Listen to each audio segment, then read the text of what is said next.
Hello, praise the lord everyone. प्रभु यीशु मसीह के मधुर मीठे नाम में आप सभी को जय मसीह की। एक बार फिर से पुनः आपके बीच में उपस्थित हूँ प्रेरितों के काम की पुस्तक का मनन के साथ। और आज मैं आपके बीच में मनन के लिए निकालूंगा प्रेरितों के काम की पुस्तक, उसका 23वां अध्याय। आइए हम सब परमेश्वर के वचन की ओर चलें और मैं प्रार्थना करता हूँ कि प्रभु का आत्मा हम सभी से बातचीत करे और आज हम प्रेरितों के काम की पुस्तक को प्रभु की आत्मा की अगुवाई में सीखने पाएं। सो आप सभी का मैं आज के इस मनन में तहे दिल से शुक्रिया अदा करता हूं, प्रभु का धन्यवाद करता हूं कि प्रभु ने हम सभी को अपनी अपार आशीषों से नवाजा है। सो आइए हम सीधे वचन में चलते हैं। आप मेरे साथ निकाल सकते हैं प्रेरितों के काम की पुस्तक, उसका 23वां अध्याय।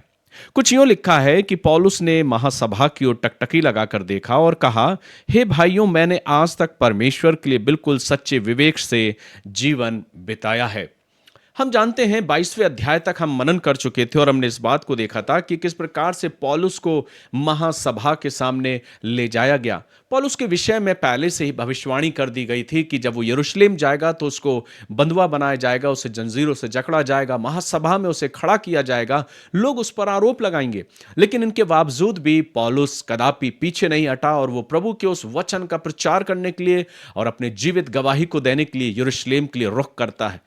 और जैसा कि उसके विषय में कहा गया, उसको महासभा में बंदी बनाकर ले जाया जाता है और तब जैसा कि उसको अवसर मिलता है प्रभु के उस वचन को सुनाने का।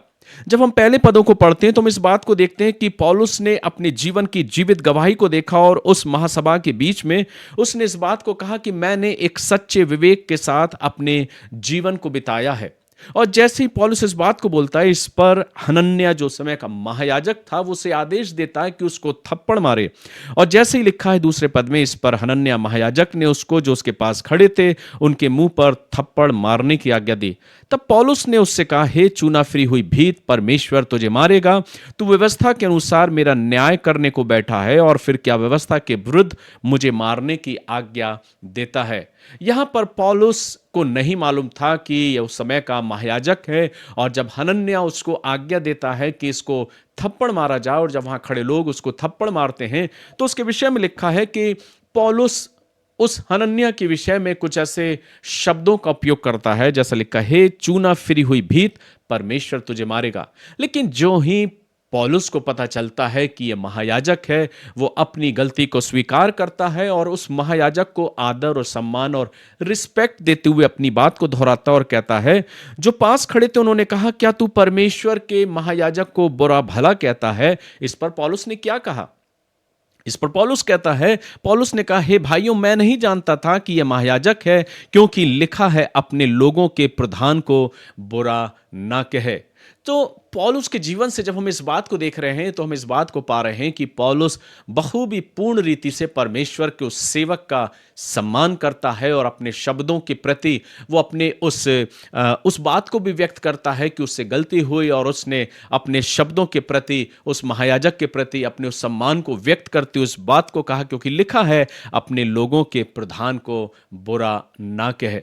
आगे जब हम वचन में जाते हैं तो लिखा है, जब पौलुस ने जानकर कि एक दल सदूकियों का और दूसरा फरीसियों का है, सभा में पुकार कर कहा, हे भाइयों, मैं फरीसी और फरीसियों के वंश का हूं। क्यों इस प्रकार से पौलुस इस बयान को कर रहा है? वो इसलिए क्योंकि फरीसी जो लोग थे वो पुनरुत्थान पर विश्वास करते थे, लेकिन सदूकी लोग का जो ग्रुप था, जो दल था, वो पुनरुत्थान पर विश्वास नहीं करने वालों का दल था। लेकिन पौलुस इस बात को कहता है कि मैं फरीसियों और फरीसियों के वंश का हूं, मरे हुओं की आशा और पुनरुत्थान के विषय में मेरा मुकदमा हो रहा है। तब उसने ये बात कही तो फरीसी और सदूकियों में झगड़ा होने लगा, और वो इसलिए होने लगा क्योंकि स्वयं पौलुस जो था वो पुनरुत्थान पर विश्वास करता था, वो स्वयं फरीसियों में साथ। और जैसा कि लिखा है कि फरीसी और सदूकियों में झगड़ा होने लगा, वो इस बात को लेकर क्योंकि सदूकी लोग उस बात से सहमत नहीं थे जिस विषय में पौलुस प्रवचन या संदेशों को दे रहा था। और तब लिखा है कि सभा में फूट हो गई, क्योंकि सदूकी तो ये कहते थे कि ना पुनरुत्थान है, ना स्वर्गदूत और ना आत्मा है, परंतु फरीसी इन सब को मानते थे। तब बड़ा हल्ला मचा और कुछ फरीसी शास्त्री और फरीसियों के दल उठ खड़े हुए और यह कहकर झगड़ने लगे, हम इस मनुष्य में कोई बुराई नहीं पाते, और यदि कोई आत्मा या स्वर्गदूत उससे बोला है तो फिर क्या। पौलुस के इस बयान को देखकर जब पौलुस ने इस बात को कहा, मैं फरीसी हूं, पुनरुत्थान की आशा रखता हूं, इस बात पर दोनों दलों में बहुत विवाद हुआ और विवाद बहुत बढ़ता गया। लेकिन जैसे ही हम आगे पढ़ते हैं तो लिखा है कि जब झगड़ा बहुत बढ़ गया तो पलटन के सरदार ने इस डर से कि पौलुस के टुकड़े टुकड़े ना कर डालें, पलटन को आज्ञा दी कि उतर कर उसके बीच में से जबरदस्ती निकालें और गढ़ में ले जाएं। यहां पर पौलुस को बखूबी बचाकर उस दल से बाहर लाया जाता है और उस गढ़ वाले क्षेत्र में ले जाया जाता है जहां पर रात में उसको रखा जाता है। और जब रात में पौलुस उस स्थान पर है, जैसे लिखा है 11वें पद में, उसी रात प्रभु ने उसके पास खड़े होकर कहा, हे पौलुस ढाढ़स बांध, क्योंकि जैसा तूने यरूशलेम में मेरी गवाही दी वैसे ही तुझे रोम में भी मेरी गवाही देना होगा। यरूशलेम में, जैसे कि वचन में लिखा है कि पौलुस ने पूर्ण विश्वास योग्यता के साथ, दृढ़ता के साथ, बिना डरे हुए और भय खाए हुए प्रभु के उस वचन को लोगों के सामने बयां किया, महासभा में बयां किया। जब पौलुस उस अंदर कैद खाने में है जहां पे उसे रखा गया, वहां पे रात में प्रभु का वचन उसके पास पहुंचता है और खड़े होकर पौलुस से इस बात को कहता है, जैसे लिखा, रात में प्रभु ने उसके पास खड़े होकर कहा, हे पौलुस ढाढ़स बांध। यहां पर प्रभु से ढाढ़स बांधने को कहता है और इस बात को चेतावनी भी दे रहा है कि जिस प्रकार से तूने यरूशलेम में मेरी गवाही दी इस महासभा के सम्मुख खड़े होकर, वैसे तुझे रोम में भी देना है। और तब जैसा कि लिखा है, जब लोगों को पता चला कि लोग उसे मार डालना चाहते हैं, पौलुस की हत्या का षड्यंत्र रचा जा रहा है, तो उसे बचाने का प्रयास किया गया। पद को जब हम पढ़ते हैं तो लिखा, जब दिन हुआ तो यहूदियों ने षड्यंत्र रचा और शपथ खाई कि हम जब तक पौलुस को मार ना डालें तब तक ना खाएंगे ना पिएंगे, हम पर धिक्कार है। इस पर यहूदियों का एक बड़ा ग्रुप जो था, उन्होंने शपथ खाई और उन्होंने कहा कि अब हम पौलुस की हत्या कर डालेंगे और जब तक पौलुस को हम मार ना डालें तब तक हम कुछ नहीं खाएंगे, अन्न का एक दाना भी हम स्वीकार नहीं करेंगे। तो ये उनके जीवन में एक षड्यंत्र था पौलुस को मार डालने का, और उन्होंने ये कसम खाई थी, इस बात को उन्होंने वचनबद्धता की थी कि जब तक मार न डाले तब तक हम कुछ नहीं खाएंगे। जिन्होंने आपस में ये शपथ खाई, जिनसे वे 40 से अधिक जन थे, उन्होंने प्रधान याजकों पुरनियों के पास जाकर कहा, हमने ठान लिया है कि जब तक हम पौलुस को ना मार डालें तब तक यदि कुछ चीजें भी खाएं तो हम पर धिक्कार है। इसलिए अब महासभा समेत पलटन के सरदार को समझाओ कि उसे तुम्हारे पास लाए, मानो कि तुम उसके विषय में भी और भी ठीक से जांच करना चाहते हो और हम उसके पहुंचने से पहले उसे मार डालने के लिए तैयार रहेंगे। तो पौलुस को मार डालने का षड्यंत्र किया जा रहा है और एक बड़ा ग्रुप जो लगभग 40 से अधिक लोगों का ग्रुप है यहूदियों का, और वो ये चाह रहे हैं कि जैसे ही उसको फिर से लाया जाए उसे बीच में ही उसको मार डाला जाए। ये बात उसके भांजे को पता चल जाती है, जो पौलुस है उसके भांजे को पता चलती है, और लिखा है कि भांजे ने सुना कि वे उसकी हत्या या घात में है तो गढ़ में जाकर पौलुस को संदेश दिया। पौलुस ने सूबेदारों में से एक को अपने पास बुलाकर कहा, इस जवान को पलटन के सरदार के पास ले जाओ, यह उससे कुछ कहना चाहता है।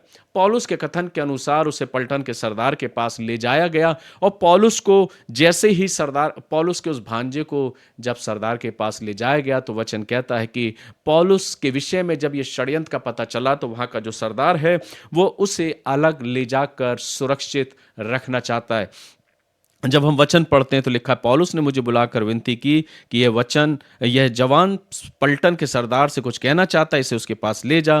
पलटन के सरदार ने उसके हाथ पकड़कर उसे अलग ले जाकर पूछा, तू मुझसे क्या कहना चाहता है? उसने कहा, यहूदियों ने षड्यंत्र रचा है कि तुझसे विनती करें कि कल पौलुस को महासभा में लाएं, मानो वे और ठीक से उसकी जांच करना चाहते हैं। जो कुछ कहा गया, जो कुछ बोला गया था, वो सब कुछ बता दिया गया और तब उसे बचाने का प्रयास किया जाता है। तब लिखा है कि पौलुस को फेलिक्स के पास भेजा जाता है और तब 2 सूबेदारों को बुलाकर 200 सैनिक 70 सवार और 200 भाले पहर रात बीते कैसरिया को जाने के लिए तैयार कर रखो और पौलुस की सवारी के लिए घोड़े तैयार रखो कि उसे फेलिक्स हाकिम के पास कुशल से पहुंचा दिया जाए।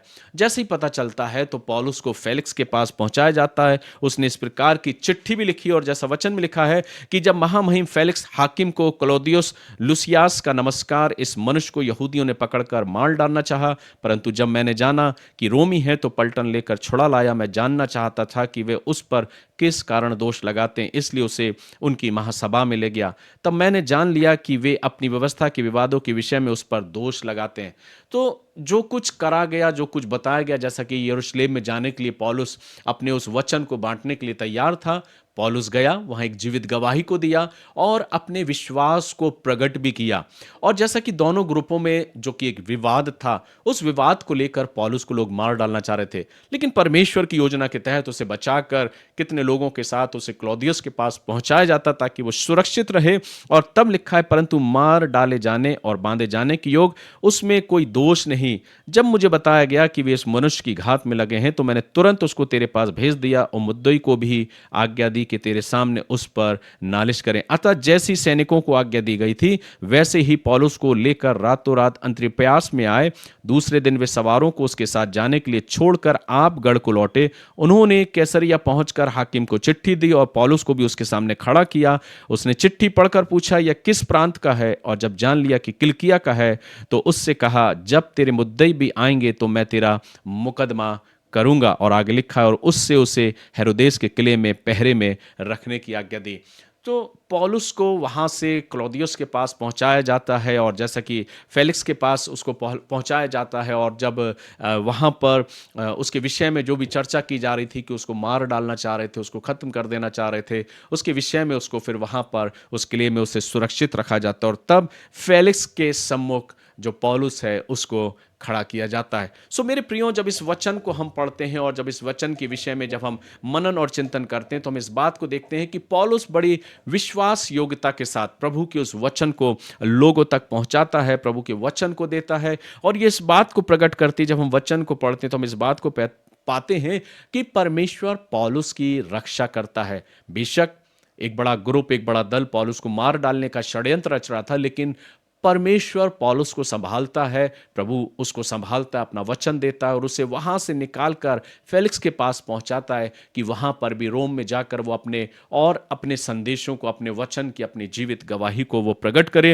लेकिन वचन लिखा, जैसा कि हम पढ़ते हैं कि परमेश्वर पौलुस की रक्षा करता है, उन षड्यंत्र के बावजूद भी उसे सुरक्षित वहाँ से दूसरे मिशन को पूरा करने के लिए कि रोम में प्रभु की गवाही दे, उसे पहुँचाया जाता है। आगे लिखा है कि पौलुस ने बड़ी बुद्धिमत्ता के साथ, बड़ी समझ और बूझ के साथ अपनी मुश्किल परिस्थितियों में हर एक चीजों का सामना किया और उन मुश्किल परिस्थितियों में होकर परमेश्वर की जीवित गवाही को दिया। तो पौलुस ने बखूबी अपने विश्वास का और विश्वास के अपने उस परिचय को भी दिया, अपनी गवाही को दिया, जो इस बात को प्रकट करता है कि पौलुस अपने विश्वास के कारण डरा नहीं, बल्कि उस अवसर पर भी उसने प्रभु के उस सुसमाचार को सुनाया। सो मेरे प्रियो, जो आध्यात्मिक शिक्षा मुझको और आपको मिलती है इस वचन को, परमेश्वर के वचन में 23वें अध्याय को पढ़ने के द्वारा, वो ये पाते हैं कि जब हम परमेश्वर के लिए खड़े होते हैं और जब हम अपनी विश्वास योग्यता का परिचय देते हैं, तो प्रभु भी अपने लोगों को संभालता है, अपने लोगों को अपनी सुरक्षा में रखता है। और जैसा कि वचन में लिखा है कि जब तक प्रभु का काम पूरा नहीं हो जाता, प्रभु अपनी हिफाजत, अपनी सुरक्षा और अपनी योजना के तहत आगे बढ़ाता है।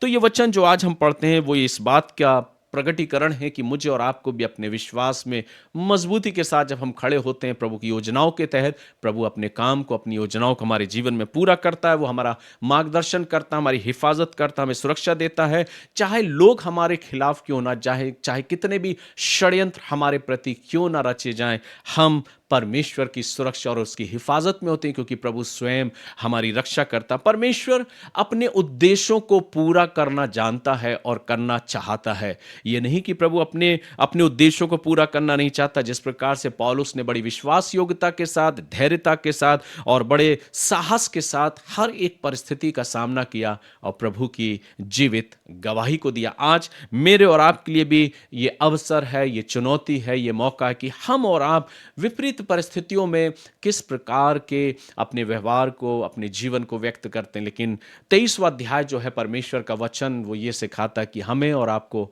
पौलुस के जीवन से इस शिक्षा को हासिल करना, इस बात को जानना है और इस बात को अपने जीवन में स्वीकार करना है कि पौलुस जिस प्रकार से परमेश्वर की योजना के तहत आगे बढ़ा, प्रभु की इच्छाओं को पूरा किया, आज मैं और आप भी परमेश्वर की योजना, उसके उद्देश्य को पूरा करते हुए अपने जीवन से एक जीवित गवाही को देते हुए प्रभु के नाम की महिमा करें। सो मेरे प्रियो, प्रभु इस वचन के द्वारा आप सभी को आशीष दे और ऐसा अवसर दे कि हम और आप प्रभु के नाम की जीवित गवाही को देने पाएं। God bless you. प्रभु आप सभी को आशीष दे और हमारा और आपका जीवन प्रभु के अनुग्रह में यूं ही बढ़ता जाए। आइए हम दुआ करें।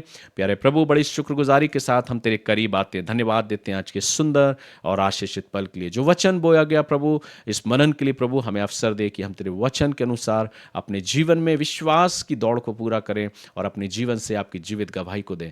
सारा आदर महिमा आपको देते हैं, हर एक जुड़ने वालों पर आपकी आशीष मांगते हैं। खुदावंद यीशु मसीह के नाम से इस दुआ को मांगते, सुनिए और ग्रहण कीजिए। आमीन। सो गॉड ब्लेस यू मेरे प्रियो। प्रभु आप सभी को आशीष दे और ऐसा अवसर दे कि हम सब प्रभु के अनुग्रह में यूं ही आगे बढ़ते जाए। हम कल फिर मुलाकात करेंगे, तब तक प्रभु आप सभी को संभाले। जय मसीह की।